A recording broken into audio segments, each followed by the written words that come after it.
Hey everybody, it's Lloyd with Perfect Crust Pizza Liners and Incredible Bags. Super excited today because I'm joined by Janet Duran of 550 Pizzeria in Laredo, Texas. Let me tell you why I'm excited. I love this Instagram feed. I have from the first time I stumbled across it. Have some questions about the feed and 550 Pizzeria in general. So super excited that you're able to join us. Hi, Janet. Hi. So here's the thing about 550 Pizzeria. It opened in June of 2020, which is great timing, right? I mean, global pandemic, no problem. Yes. That seems to be something that, didn't even slow you down. It seems like you're doing great.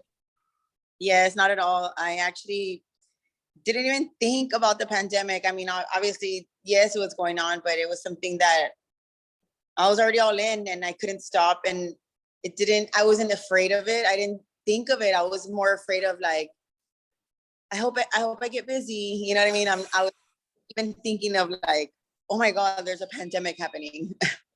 Yeah, excellent, excellent. So tell us a little bit about your pizza journey and how you came to open 550 Pizzeria. I used to be a cashier at a former pizzeria. I always wanted to learn how to make pizza, and my former boss, his name is Jeff Trevino. I had asked him one day, and he told me like, "I will teach you." And little by little, I started watching him. Sorry, little by little, I started watching him and how he was making pizza. And one day, I just told him, "Hey, can I make a pizza?" And he tells me, he's like, "Yeah, show me." Okay, and he saw my making skills just by watching, and he's like, "What are you doing?" He's like, "I'm gonna put you on the line." And it just went from there. And he taught me every single thing I need to know about the business. And there are some things that like, I would have ideas and he would tell me like, write everything down. Like, you're going to have your own pizzeria one day. And he wanted to move to another city. So he tells me, I'll sell you my half, because we had a business partner. Mm-hmm. And I bought his half out, and it lasted about a year with him, with the other business partner. And I decided to close just because of, I rather do it on my own. Right. And I closed the pizza shop. And I remember I was kind of devastated because it didn't end well. And I remember the next day, my customers just looked for me on Facebook. And I even thought to myself, like, how do they even know my name? You know what I mean? So they looked for me on Facebook, and I remember we had bought the Roku box. Yeah. I had 2 of those, and I started making pizza outside my house, and people started buying. And I remember telling my husband, I want to make larger pizzas. How can I do it? And I was like, you know what? We'll buy a pizza stone off of Amazon, and I'll do it on the grill, like on an actual propane grill. Yeah. And I started making large pizzas, and it took off after that. Like, I tell everybody the same story, because I tell them I used to have lined up police cars in front of my house, and I would go deliver pizza to them.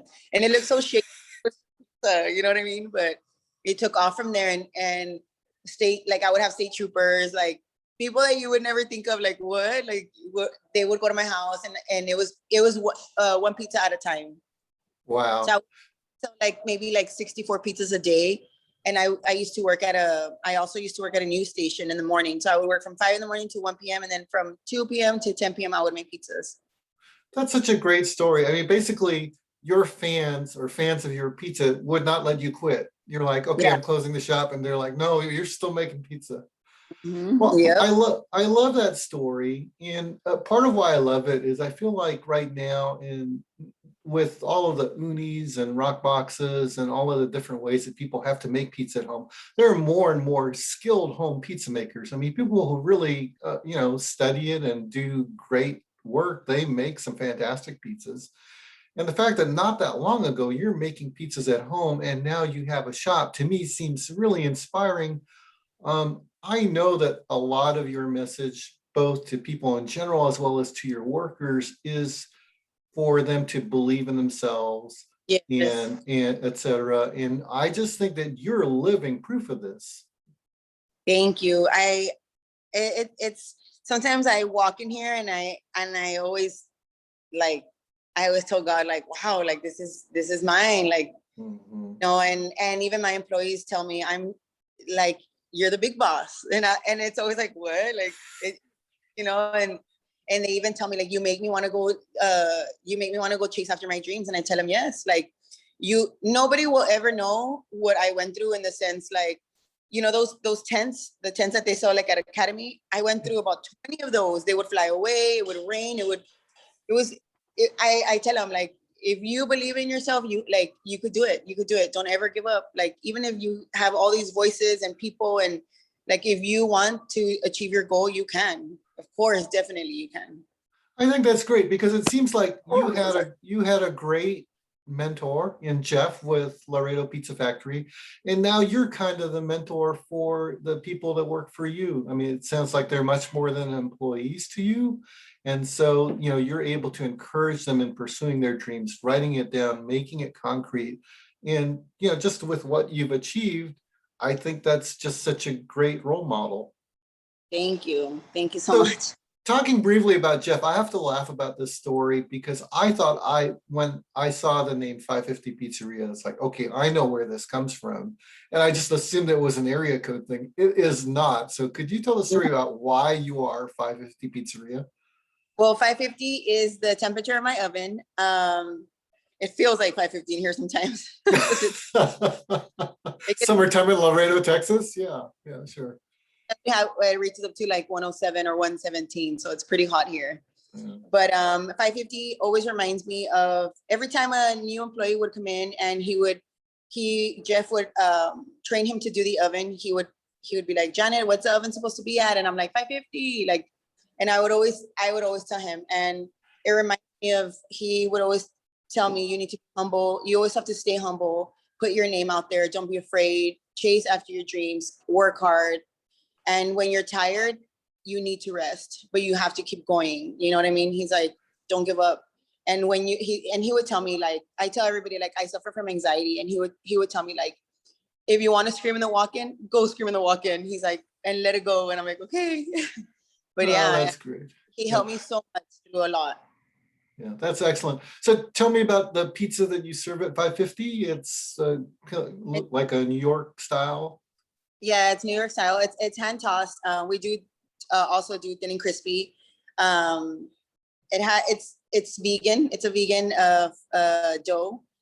Um, I'm like, it's so good. I, Well, I like some of your signature pies that are kind of Mexican American flavors. I love that. So I've been around the pizza industry for about 20 years, and I adore an authentic Neapolitan style pizza as much as the next person. But let's face it, I'm not Italian, and what I love is pizza is a great canvas for people to kind of blend in their heritage. And when I see people like you doing it with yours, some of your flavors, your chicken, the chicken, yeah, the queso one with the chorizo in it. What's yes, on that pizza? the chicken choriqueso has a tomatillo base, and Uh-huh. it's the mozzarella, tomatoes, um, white onions, chicken, and chorizo. And then at the top it off with cilantro. See, I think those flavors work great on a pizza. And I think that's great that, Laredo being a border town, it's a huge part of your community there. And I think it's wonderful that you do that. Yes, that pizza actually, Jeff is the one that came up with that pizza, and I kept it on my menu, and he actually won eighth in the world in Vegas. Oh, wow. That's Yeah, great. I wasn't aware of that. That's awesome. That's yes, awesome. I'm actually gonna go to Vegas in August to compete, and I'm gonna take my pizza. It's called the Ghost Pizza. Excellent. So you're competing. Well, I will see you there. I'm looking forward to meeting you in person. That's Oh, wonderful. That's, awesome. ec- that's excellent. That's excellent. So, we hear that for most places right now, the big challenge is hiring. And is that the case for you at 550? Yes, I've been looking for a cashier for a while now, and I have two, but I need a third person, and it's been a journey to look for an employee. I see. I see. Okay. So one other thing that I kind of wanted to talk to you about is, so does being a woman business owner in what is primarily a typically male dominated field mean anything to you? Or is it not even enter? It could be that one of those things that it means something to you, or it could be one of those things, I don't know, never think about it. I never thought about it. Like I feel like it's like the pandemic. I was just like, oh, okay, you know. But being a woman also, like, it never fazed me in the sense like it's people are gonna act different towards you, and they've done it to my face. You know what I mean? Sure, They, yeah. but now that my friends they've talked to me and they've told me all these things, and I'm like, oh my gosh, like that is crazy. That is crazy. Like I'm the business owner, you know what I mean? Yeah. And they always ask the guys here, like people will be like, can I speak to the owner? And they'll look straight for a man. You know what I mean? And I'll be like, oh, I'm the Hmm. business owner, and they'll look at me up and down and be like with a face like, but yeah. I mean, now I'm just like, yeah, like, but to be honest, I guess I hope I inspire other women to do bigger things. You know what I mean? Right. No, I get the impression that you're an unstoppable force, and that probably doesn't, wasn't really on your radar. But I'll tell you, kind of, here's what it means to me is, uh, I want a world where my granddaughter can pursue her dream in whatever field it is. Yes. And to the extent that, they're able to see women in positions of leadership like yourself and be able to, look at that and then maybe see that for themselves, I think that's great. And for that, I thank you. It's, you may not see yourself as, particularly a trailblazer or providing any particular value there, but I think in many ways you are. And I think that's great. Thank you. Thank you so much. Yeah, yeah. So you're competing in Vegas. What category again? It's the non-traditional. Okay. Since I'm doing the ghost pizza, and it has pepperoni, ham, sausage, fresh mozzarella, gorgonzola, and parmesan. Okay. We don't need to go into fantastic detail, but I have to say that the community has embraced you in a way that maybe even surprised you. Is some of Yeah. that just like, it seems like you focus a lot on quality ingredients. I know you use a high quality cheese. Imagine it's the same for all the other toppings. Uh, there's that. If your staff is any reflection of you, I'm sure that they have personality and are welcoming and all that other stuff. And so your grand opening seems like it was insane, like almost like call the cops, this is out of control kind of grand opening. Yeah. And so there was that, but so beyond the grand opening, then you have to continue, like there's the next day and the next day and the next day. But it seems like your community's really embraced you. Would you say that's a fair statement? Yes. Oh, yes. I'm very proud of my community. I'm actually like in shock every day. On every weekend we sell out, and I, you get here and you're like, I wonder how today's gonna be. And my employees are like, we got this. It's Friday. You know how it and they'll like tell me an amount that we're gonna make, and they're like, you're gonna see, and I'm like, okay, like they get me pumped up. You know what I mean? I'm like, okay. So yeah, Yeah, yeah. when we do that amount, when we sell out, they're just like they're so excited. They get so pumped up, and they're like, you see, and tomorrow's gonna be the same. Like they tell me, and I'm like, okay, yes. Yeah, that's part of, I think, the fun in the Instagram feed that really caught my eye as well. Do you do your own Instagram, or do you have somebody help you with that, or what? Are I you do in?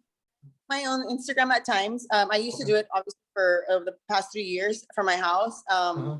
I started to need help, so I do a marketing agency. It's called Madison Avenue. They're my friends also. I used to work with them at the news station, and they help me out so much. I'll text my friend and be like, I'm sold out. Like, and she knows, like, okay, I need to post. Yeah, whether it's you posting or your agency, I'll have to say one thing that I think that they cannot fake, or that any business cannot fake, is the enthusiasm of the staff, and it shows. So Oh yeah.